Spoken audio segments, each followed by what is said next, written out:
আজ কিন্তু ঘোষণা হলো রাজ্য বাজেট। তো আজকের ভিডিওতে আমরা দেখে নিচ্ছি বাজেটে কি কি ঘোষণা করা হয়েছে, কোন কোন নতুন প্রকল্প, এর পাশাপাশি কোন কোন প্রকল্পের টাকা বৃদ্ধি হয়েছে এবং কি বলা হয়েছে। অন স্ক্রিনে আপনি দেখতেই পাচ্ছেন রাজ্য বাজেট 2025-26 অর্থবর্ষ 12 ফেব্রুয়ারি 2025 আজকেই কিন্তু এই বাজেট পেশ করা হয়েছে।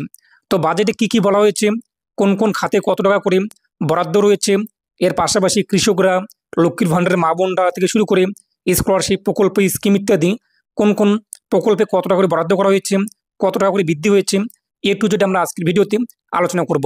এবং আপনি যদি এখনো পর্যন্ত ভিডিওতে লাইক না করে থাকেন, ভিডিওতে লাইক দিন, পাশাপাশি চ্যানেল সাবস্ক্রাইব করে পাশে ক্লিক করে নোটিফিকেশন অল করে রাখবেন পরবর্তী ভিডিও সবার আগে পাওয়ার জন্য। এবং আপনি কোন জেলা থেকে ভিডিওটি দেখছেন অবশ্যই কমেন্টে আপনি আপনার জেলার নাম জানিয়ে দেবেন। তো এখন আমরা দেখে নিচ্ছি বাজেটে কি কি ঘোষণা করা হয়েছে রাজ্য সরকারের তরফ থেকে। অন স্ক্রিনে আপনি দেখতেই পাচ্ছেন 2025 এবং 26 অর্থবর্ষের জন্য প্রস্তাবিত ব্যয় বরাদ্দ। প্রথমতই রয়েছে কৃষিজ বিপণন বিভাগ, যেখানে কিন্তু আগামী অর্থবর্ষে 426.01 কোটি টাকা বরাদ্দ করা হয়েছে এবং কৃষি বিভাগে বরাদ্দ করা হয়েছে কিন্তু আগামী অর্থবর্ষের জন্য 10,079 কোটি টাকা। এর পাশাপাশি প্রাণী সম্পদ উন্নয়ন বিভাগে কিন্তু বরাদ্দ হয়েছে 1,272.93 কোটি টাকা।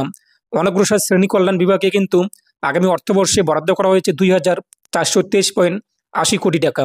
উপভোক্তা বিষয়ক বিভাগে কিন্তু 139.70 কোটি টাকা। সমবায় বিভাগে কিন্তু 668.61 কোটি টাকা। সংশোধন প্রশাসন বিভাগে কিন্তু আগামী অর্থবর্ষে 428.57 কোটি টাকা বরাদ্দ করা হয়েছে। বিপর্যয় মোকাবিলা এবং অসামরিক প্রতিরক্ষা বিভাগে কিন্তু আগামী অর্থবর্ষে 3,278.60 কোটি টাকা বরাদ্দ করা হয়েছে। পরিবেশ বিভাগে কিন্তু আগামী অর্থবর্ষে 107.22 কোটি টাকা বরাদ্দ করা হয়েছে। অগ্নি নির্বাপন এবং জরুরি পরিষেবা বিভাগে কিন্তু আগামী অর্থবর্ষে 523.84 কোটি টাকা বরাদ্দ করা হয়েছে। মৎস্য বিভাগে কিন্তু 530.11 কোটি টাকা বরাদ্দ করা হয়েছে। খাদ্য এবং সর্ব বিভাগে কিন্তু 9,944.37 কোটি টাকা বরাদ্দ করা হয়েছে। খাদ্য প্রক্রিয়াকরণ শিল্প এবং উদ্যান পালন বিভাগে কিন্তু বরাদ্দ করা হয়েছে আগামী অর্থবর্ষে 253.03 কোটি টাকা। বন বিভাগে কিন্তু বরাদ্দ করা হয়েছে 1,091.11 কোটি টাকা। স্বাস্থ্য এবং পরিবার কল্যাণ বিভাগে কিন্তু আগামী অর্থবর্ষে বরাদ্দ করা হয়েছে 21,355.25 কোটি টাকা। উচ্চশিক্ষা বিভাগে কিন্তু বরাদ্দ করা হয়েছে আগামী অর্থবর্ষের জন্য 6,593.58 কোটি টাকা। স্বরাষ্ট্র এবং পার্বত্য বিষয়ক বিভাগে কিন্তু বরাদ্দ করা হয়েছে আগামী অর্থবর্ষে 14,816.66 কোটি টাকা এবং আবাসন বিভাগে কিন্তু বরাদ্দ করা হয়েছে 286.60 কোটি টাকা। শিল্প বাণিজ্য এবং শিল্পোদ্যোগ বিভাগে কিন্তু বরাদ্দ করা হয়েছে 1,477.91 কোটি টাকা। তথ্য এবং সংস্কৃতি বিষয়ক বিভাগে কিন্তু আগামী অর্থবর্ষের জন্য বরাদ্দ করা হয়েছে 990.27 কোটি টাকা। তথ্য প্রযুক্তি এবং বৈদ্যুতিন বিভাগে কিন্তু বরাদ্দ করা হয়েছে আগামী অর্থবর্ষের জন্য 211.57 কোটি টাকা। সেচ ও জলপথ পরিবহন বিভাগে কিন্তু বরাদ্দ করা হয়েছে 4,153.84 কোটি টাকা। বীজের বিভাগে কিন্তু আগামী অর্থবর্ষে বরাদ্দ করা হয়েছে 1,697.44 কোটি টাকা। শ্রম বিভাগে কিন্তু আগামী অর্থবর্ষে বরাদ্দ করা হয়েছে 1,229.11 কোটি টাকা এবং ভূমি এবং ভূমি সংস্কার এবং শরণার্থী ত্রাণ ও পুনর্বাসন বিভাগে কিন্তু বরাদ্দ করা হয়েছে আগামী অর্থবর্ষের জন্য 1,509.72 কোটি টাকা।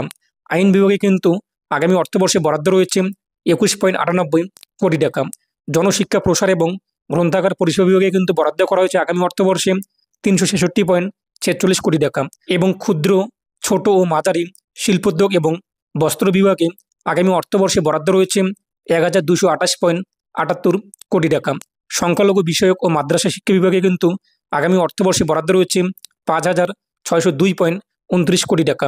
অপ্রচলিত ও পুনর্নবীকরণ শক্তি উৎস বিভাগে কিন্তু বরাদ্দ রয়েছে 82.65 কোটি টাকা। উত্তরবঙ্গ উন্নয়ন বিভাগ, উত্তরবঙ্গের জন্য কিন্তু বরাদ্দ রয়েছে আগামী অর্থবর্ষে 866.26 কোটি টাকা। পঞ্চায়েত এবং গ্রামোন্নয়ন বিভাগে কিন্তু বরাদ্দ রয়েছে আগামী অর্থবর্ষে 44,139.65 কোটি টাকা। পশ্চিমাঞ্চল উন্নয়ন বিভাগ বিষয়ক বিভাগে কিন্তু বরাদ্দ রয়েছে 756.80 কোটি টাকা এবং কর্মীবর্গ ও প্রশাসনিক সংস্কার বিভাগে কিন্তু বরাদ্দ রয়েছে আগামী অর্থবর্ষে 425.94 কোটি টাকা। পরিকল্পনা ও পরিসংখ্যান বিভাগে কিন্তু বরাদ্দ রয়েছে 616.58 কোটি টাকা। বিদ্যুৎ বিভাগে কিন্তু বরাদ্দ রয়েছে আগামী অর্থবর্ষে 4181.82 কোটি টাকা। সরকারি উদ্যোগ ও শিল্প পুনর্গঠন বিভাগে কিন্তু বরাদ্দ রয়েছে আগামী অর্থবর্ষের জন্য 71.56 কোটি টাকা। জনস্বাস্থ্য কারিগরি বিভাগে কিন্তু বরাদ্দ রয়েছে 11,636.92 কোটি টাকা। পূর্ত বিভাগে কিন্তু বরাদ্দ রয়েছে 6,796.92 কোটি টাকা। বিদ্যালয় শিক্ষা বিভাগে কিন্তু বরাদ্দ রয়েছে আগামী অর্থবর্ষে 41,153.79 কোটি টাকা। বিজ্ঞান ও প্রযুক্তি ও জৈব প্রযুক্তি বিভাগে কিন্তু বরাদ্দ রয়েছে আগামী অর্থবর্ষে 80.59 কোটি টাকা। স্বনির্ভর গোষ্ঠী ও স্বনিযুক্ত বিভাগে কিন্তু বরাদ্দ রয়েছে আগামী অর্থবর্ষে 798.57 কোটি টাকা। সুন্দরবন বিষয়ক বিভাগে কিন্তু বরাদ্দ রয়েছে 631.55 কোটি টাকা। কারিগরি শিক্ষা ও প্রশিক্ষণ ও দক্ষতা উন্নয়ন বিভাগে কিন্তু বরাদ্দ রয়েছে 1,423.86 কোটি টাকা। পর্যটন বিভাগে কিন্তু বরাদ্দ রয়েছে আগামী অর্থবর্ষে 523.98 কোটি টাকা। পরিবহন বিভাগে কিন্তু বরাদ্দ রয়েছে আগামী অর্থবর্ষে 2,273.29 কোটি টাকা। উপজাতি উন্নয়ন বিভাগে বরাদ্দ রয়েছে আগামী অর্থবর্ষের জন্য 1,210.13 কোটি টাকা। পৌর ও নগর উন্নয়ন বিভাগে বরাদ্দ রয়েছে কিন্তু আগামী অর্থবর্ষে 13,381.68 কোটি টাকা। জল সম্পদ অনুসন্ধান ও উন্নয়ন বিভাগে কিন্তু বরাদ্দ রয়েছে 1,669.74 কোটি টাকা। মহিলা ও শিশু বিকাশ ও সমাজ কল্যাণ বিভাগে কিন্তু আগামী অর্থবর্ষের জন্য বরাদ্দ রয়েছে 38,762.03 কোটি টাকা। যুব কল্যাণ ও ক্রীড়া বিভাগে কিন্তু বরাদ্দ রয়েছে আগামী অর্থবর্ষের জন্য 840.03 কোটি টাকা। এর পাশাপাশি আপনারা দেখতেই পাচ্ছেন যে গুরুত্বপূর্ণ বিষয় এখানে বলা হয়েছে কৃষি। কৃষক বন্ধু প্রকল্পে আমরা প্রত্যেকেই জানি, যার মাধ্যমে সর্বনিম্ন 4,000 টাকা পাওয়া যায় এবং সর্বোচ্চ কিন্তু 10,000 টাকা আমরা পেয়ে থাকি। বলা হয়েছে কৃষক বন্ধু প্রকল্প পরিমার্জন করে কৃষক বন্ধু নতুন প্রকল্প হিসাবে চালু করা হয়েছে। এই প্রকল্পে 2024-25 বর্ষে 108 লাখ সুবিধাভোগী কৃষককে 5,835 কোটি টাকা প্রদান করা হয়। সূচনা পর্ব থেকে এখনও পর্যন্ত এই প্রকল্পের অধীনে 24,000 কোটি টাকা কিন্তু প্রদান করা হয়েছে। এর পাশাপাশি 2024-25 অর্থবর্ষে কৃষক বন্ধু মৃত্যুজনিত ক্ষতিপূরণ প্রকল্পে 17,823 জন মৃত কৃষকের পরিবারকে 356.46 কোটি টাকা কিন্তু প্রদান করা হয়েছে। এবং সূচনা পর্ব থেকে শুরু করে এখনও পর্যন্ত 1,29,064 জন মৃত কৃষকের পরিবারকে আইনি উত্তরাধিকারে 2,581.28 কোটি টাকা দেওয়া হয়েছে। জয় বাংলা প্রকল্পে 66,630 জন কৃষক বার্ধক্যজনিত পেনশনের সুবিধা পাচ্ছেন। এবং বাংলার বাড়ি প্রকল্প নিয়ে বলা হয়েছে এখানে পশ্চিমবঙ্গ সরকার এই অর্থবর্ষে 12 লাখ সুবিধাপ্রাপ্ত পরিবারের জন্য পাকা বাড়ি নির্মাণের উদ্দেশ্যে 17 ডিসেম্বর 2024 বাংলার বাড়ি গ্রামীণ প্রকল্প চালু করেন। এই প্রকল্পের জন্য রাজ্য সরকার সুবিধা প্রাপকদের প্রথম পর্যায়ে 7,200 কোটি টাকা বরাদ্দও প্রদান করেছে। এটি স্থির করা হয়েছে যে পরবর্তী অর্থবর্ষে আরও 16 লাখ পরিবারকে এই সুবিধা দেওয়া হবে। অর্থাৎ ইতিমধ্যে কিন্তু 12 লক্ষ পরিবার টাকা পাচ্ছে, এর পাশাপাশি আরও কিন্তু 16 লাখ পরিবার বাংলার বাড়ি প্রকল্পের অধীনে টাকা পাবেন, তাই এখানে কিন্তু বলা হয়েছে। চার সুন্দরী সহায়তা প্রকল্পে এখনও পর্যন্ত আলিপুরদুয়ার, জলপাইগুড়ি এবং উত্তর দিনাজপুর জেলার চা বাগানের শ্রমিকদের 21,338টি পরিবারকে গৃহ নির্মাণের জন্য 215.53 কোটি টাকা আর্থিক সাহায্য দেওয়া হয়েছে। 2024-25 ভারত সরকার লেবার বাজেট অনুমোদন বকেয়া রাখার জন্য Mahatma Gandhi national rural employment guarantee স্কিমে মাইনে ও অন্যান্য খরচ বাবদ রাজ্য সরকার নিজস্ব রাজস্ব থেকে 144.80 কোটি টাকা প্রদান করেছে। পথশ্রী 1, 2 এবং 3 এর আওতায় 38,644 কিলোমিটার রাস্তা নির্মাণ সমাপ্ত হয়েছে এবং গ্রামীণ রাস্তা নির্মাণের ক্ষেত্রে 5 কোটির বেশি শ্রম দিবস তৈরি করা হয়েছে। 2024-25 Mahatma Gandhi national rural employment guarantee স্কিমে কর্মপ্রার্থীদের দুর্দশা দূর করার জন্য দপ্তরের কাজের মাধ্যমে 50 দিনের রোজভিত্তিক কর্মস্থানের উদ্দেশ্যে কর্মশ্রী প্রকল্প চালু করা হয়েছে। 2024-25 থেকে এখনও পর্যন্ত প্রত্যেক বাড়িতে 55 দিনের গড় জীবিকা সাপেক্ষে 27.12 কোটি শ্রম দিবস তৈরি করা হয়েছে এবং মজুরি হিসাবে 5,099.20 কোটি টাকা বরাদ্দ করা হয়েছে।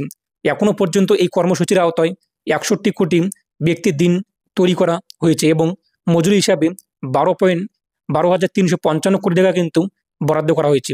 ন্যাশনাল সোশ্যাল অ্যাসিস্ট্যান্ট প্রোগ্রামের সেলের জয় বাংলা প্রকল্পের অধীনে 20.11 লাখ সুবিধা প্রাপকদের জন্য 1,000 টাকা করে দেওয়া হয়েছে। এছাড়াও ওল্ড এজ পেনশন প্রকল্পের আওতায় 60 বছরের এবং তার অধিক বয়সী 12.31 লাখ সুবিধা প্রাপকদের অন্তর্ভুক্ত করা হয়েছে এবং উইডো পেনশন প্রকল্পের আওতায় 40 থেকে 79 বছর বয়স পর্যন্ত 7.26 লাখ বিধবাকে সহায়তা প্রদান করা হয়েছে এবং ডিসেবিলিটি পেনশন প্রকল্পের অধীনে 18 থেকে 79 বছর বয়সী 54,610 জন প্রতিবন্ধী ব্যক্তিদের সহায়তা কিন্তু প্রদান করা হয়েছে। এছাড়াও NFBS এর অধীনে পরিবারের একমাত্র রোজগারের সদস্যদের আকস্মিক মৃত্যুজনিত ক্ষতিপূরণ বাবদ 8,026টি পরিবারকে 40,000 টাকা ক্ষতিপূরণ প্রদান করা হয়েছে।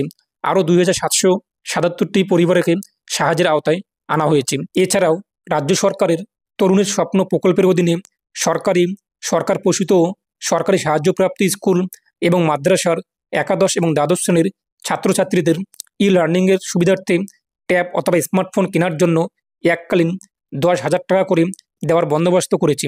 এখনও পর্যন্ত এই স্কিমে 53 লক্ষেরও বেশি ছাত্রছাত্রী এই বিশেষ সুবিধা লাভ করেছে। এর মধ্যে 2024-25 সালে প্রায় 16 লক্ষ ছাত্রছাত্রী এই সুবিধা পেয়েছে। এছাড়াও স্টুডেন্ট ক্রেডিট কার্ড প্রকল্পের অধীনে এখনও পর্যন্ত 79,520 জন ছাত্রছাত্রীদের 2,819.67 কোটি টাকা ঋণ অনুমোদন করা হয়েছে। পশ্চিমবঙ্গ সরকারের লক্ষ্মীর ভাণ্ডার প্রকল্পে মহিলাদের মাসিক আয় প্রদানের একটি সৃজনশীল কর্মোদ্যোগ। এই প্রকল্পের সুবিধা প্রাপকদের সংখ্যা 2023-24-এ 1.98 কোটি থেকে বেড়ে 2024-25-এ 2.21 কোটিতে দাঁড়িয়েছে। 2024-25 অর্থবর্ষে এই সরকার 19,385.39 কোটি টাকা খরচ করেছে এবং SC/ST উপভোক্তাদের জন্য মাসিক আর্থিক সুবিধা 1,000 টাকা থেকে বাড়িয়ে 1,200 টাকা এবং অন্যান্য শ্রেণীর উপভোক্তাদের জন্য আর্থিক সুবিধা মাসিক 500 টাকা থেকে বাড়িয়ে 1,000 টাকা কিন্তু করেছে। এবং লক্ষ্মীর ভাণ্ডার প্রকল্পের টাকা বাজেটে কিন্তু বৃদ্ধি হয়নি। আপনারা যা পাচ্ছেন তাই কিন্তু ব্যাঙ্ক অ্যাকাউন্টে পেয়ে যাবেন। যারা 1,000 টাকা করে পাচ্ছেন 1,000 টাকা করেই পাবেন এবং যারা SC/ST 1,200 টাকা করে মাসিক পাচ্ছেন তো আপনাদের অ্যাকাউন্টে কিন্তু 1,200 টাকা করেই জমা হবে। লোক প্রসার প্রকল্পের অধীনে 18 থেকে 60 বছর বয়স পর্যন্ত 1.4 লাখ লোকশিল্পীদের 1,000 টাকা রিটেনার ফি হিসাবে দেওয়া হয়েছে। এছাড়াও 35,722 জন বয়োজ্যেষ্ঠ 1,60-এর ঊর্ধ্বে লোকশিল্পীদের মাসিক 1,000 টাকা করে পেনশন দেওয়া হচ্ছে। এছাড়াও নথিভুক্ত লোকশিল্পীদের অনুষ্ঠান প্রদর্শনের জন্য 1,000 টাকা করে পারফরমেন্স ফি দেওয়া হয়। ডাইরেক্ট বেনিফিট ট্রান্সফারের মাধ্যমে লোকশিল্পীদের ব্যাঙ্ক অ্যাকাউন্টে সরাসরি রিটেনার ফি, পারফরমেন্স ফি এবং পেনশন কিন্তু পাঠিয়ে দেওয়া হচ্ছে। জয় বাংলা প্রকল্পের অধীনে 2,79,511 জন ব্যক্তিকে বার্ধক্য ভাতা দেওয়া হচ্ছে, 2,08,908 জন ব্যক্তিকে বিধবা ভাতা এবং 13,823 জন ব্যক্তিকে 1,000 টাকা করে কিন্তু প্রতিবন্ধী ভাতা প্রদান করা হচ্ছে। এর পাশাপাশি সরকারি কর্মীদের জন্য মহার্ঘ ভাতা অর্থাৎ ডিএ কিন্তু 4% বৃদ্ধি হয়েছে। এবার থেকে মোট 18% কিন্তু কর্মীরা ডিএ পাবে। শুধু তাই নয়, আশা ও অঙ্গনওয়াড়ি কর্মীদের জন্য বরাদ্দ করা হয়েছে কিন্তু 200 কোটি টাকা। 70,000 আশাকর্মী কিন্তু এবার থেকে স্মার্টফোন পাবে। শুধু তাই নয়, কৃষকদের জন্য এবং বাংলা বাড়ি প্রকল্প থেকে শুরু করে চা শিল্পে কিন্তু কর ছাড় করা হয়েছে। এই যে বিস্তারিত আপনি দেখতেই পাচ্ছেন পিডিএফটি, এই পিডিএফটি আমি আপনার ভিডিওর ডিসক্রিপশনে পড়ে দিচ্ছি, সেখান থেকে আপনি খুব সহজে ডাউনলোড করতে পারবেন। এছাড়াও গুগলে গিয়ে আপনারা সার্চ করবেন MD 360 নিউজ লিখে সেখানে ডাউনলোড করতে পারবেন। তো এই ছিল আজকের আপডেট। এ নিয়ে আপনার মতামত কী হচ্ছে কমেন্ট জানিয়ে দেবেন। আর পরবর্তী ভিডিও মিস না করার জন্য সাবস্ক্রাইব করে রাখবেন আর অবশ্যই ভিডিওটি বেশি প্রত্যেককে জানিয়ে দেবেন। ভালো থাকুন, সুস্থ থাকুন।